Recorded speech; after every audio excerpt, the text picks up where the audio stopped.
Vernon Kay says, "Give me a minute," as he breaks down in tears on BBC Radio 2.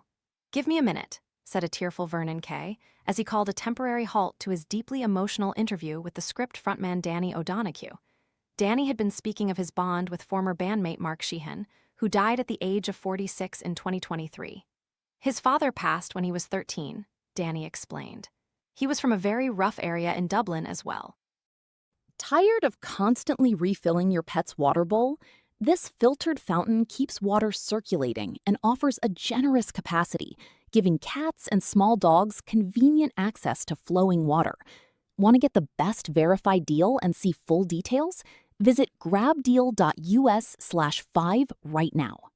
He had quite a tough upbringing, but to see somebody like that in the studio being able to articulate what that meant to him for his father to leave was insane. Mark had poured the emotional weight of losing his father into several of the Script's songs, in particular, "If You Could See Me Now," from band's third studio album, 3. The song directly addresses the death of Danny's father and both Mark's parents. "He wrote that about his dad, and now I'm singing that about him on stage," Danny said.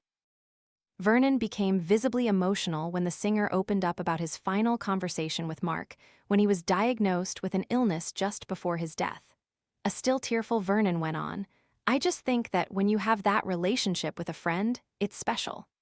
Danny continued, "I look back on it and go, even if we didn't have that conversation, I knew. I've known him since I was 13 years old, do you know what I mean?" Vernon welled up as he admitted to Danny, "It's got me that."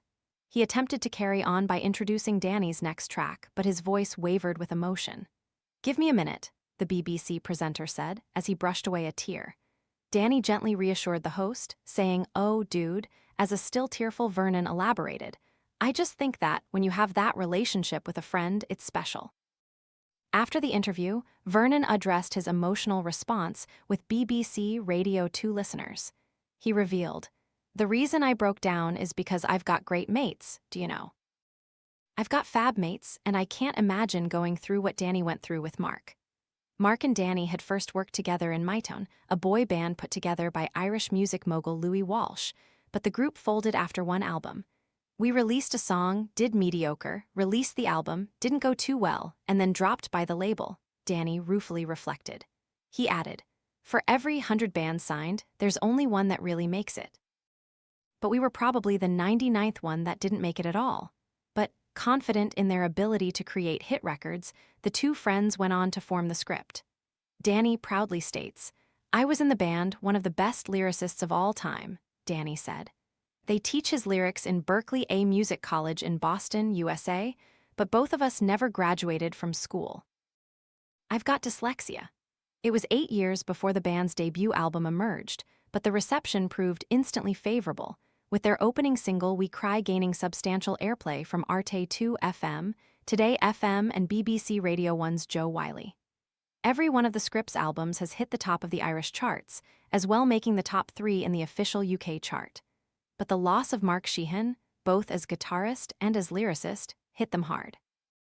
Danny admitted that he nearly went off the rails and turned to heavy drinking and smoking to cope with the sudden loss. He told People magazine at the time, "I'm going through a really, really tough time. I think I'm handling it in the best way I possibly can." He added, "Guys are so s** at talking about how they f***ing feel. All I'm here doing is trying to just show people, look, if you let it out, it's a lot better. If you let it out, great things can happen. People think you let it out, bad things are going to happen. Nothing but good has happened to me in my life." Danny pointed out that turning to drink as a way to cope with personal problems is always a mistake. Actually, the worst thing you can do is go and drink alcohol, because what you're inevitably doing is kicking those issues down the road.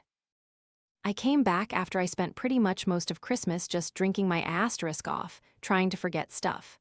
I came back on the 27th of December and I just said, that's it. So I quit alcohol, cigarettes, caffeine even. You can imagine all of those on the one day. I started going to church every day, and then I work out 3 times a week.